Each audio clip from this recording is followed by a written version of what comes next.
The first question we have is from brother Bilal Umar. Bilal says, is oral sex permissible? It is awful, it is disgusting, it is not acceptable, but when it comes to the word halal or haram, we have to find a reference. The Quran says, نساؤكم حرث لكم فأتوا حرثكم أن شئتم.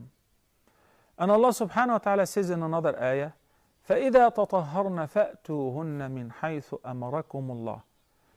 So it is perfectly lawful for every spouse to enjoy his spouse, the entire body, except one thing.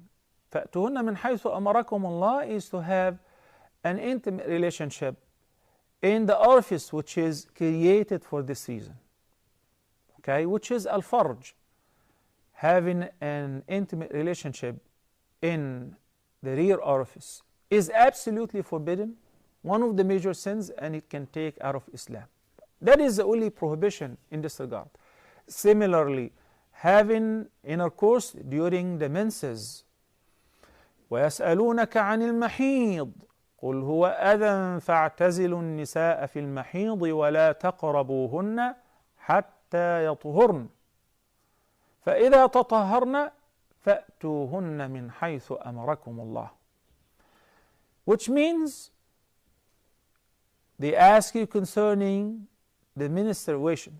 Say it is adha, harmful, because of the blood that carries germs and so on, the blood of the menses.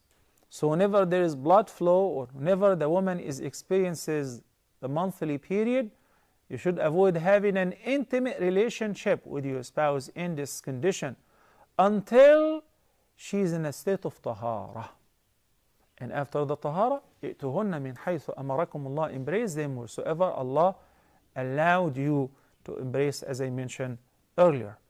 The place where she may conceive and have a child, and so on. So these are the restrictions, and this is what is allowed, which is everything in general. It is permissible for every person to see everything of his or her spouse. There is something called modesty, chastity, shyness, where, for instance, we know that Prophet Muhammad Salah never looked at the awrah of his spouse, and she never looked at his awrah.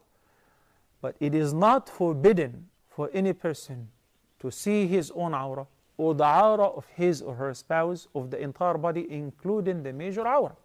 It is not forbidden. We have to be very specific.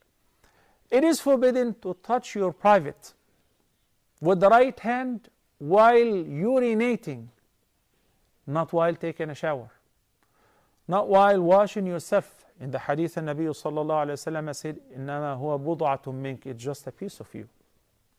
It's a part of you. It's not something impure. But one hadith requires that if you touch your private with your palm, then you have to make wudu. Another hadith says it's just a piece of you.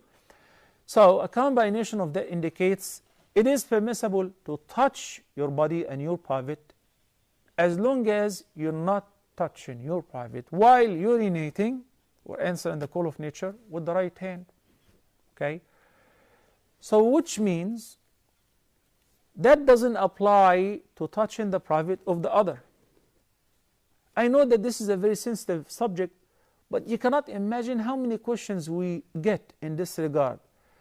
I cannot bury my head in the sand and say and act blind and neglect it, because these questions are from the youth. In America, a college student just asked me straightforward question, and she was a girl: is oral sex halal or haram? It is easy to say haram. Can you support that with a proof? Can you say it is forbidden due to the following reference? I can only say that it is imitating animals. It is disgusting. It is a place of impurity. It is a place of answering the call of nature. How can you put your tongue and your mouth there? Right? And that's why it's disgusting. Okay? It should be avoided because unfortunately this is all imported from the West, Western societies who have tried everything. When they are done and finished with women and having even the worst kind of intimate relationship, which is forbidden and it leads to kufr, okay, they went to have sexual relations with the same gender, homosexuality. And when they're done with that, they moved on to animals.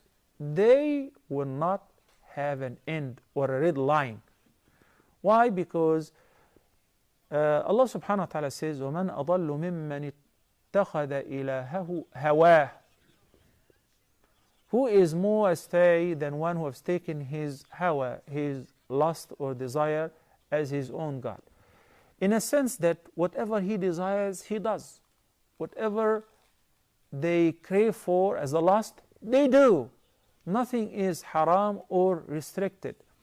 And the widespread of the STDs, sexual transmitted diseases, is simply because of that. Mouth cancer, وَالْعِيَاذُ بِاللَّهِ, throat cancer. Think about it.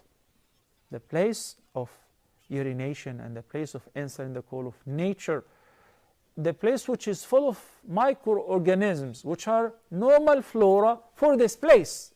But it is not normal flora for the mouth, for the tongue which says Subhanallah, the tongue which glorifies the praise of Allah, the tongue which recites the Quran. So should it be avoided? Yes, it is recommended to avoid that. This is not our tradition. But again, I cannot tell you it is forbidden because of a straightforward reference. I hope this answer is very clear. Barakallahu feekum.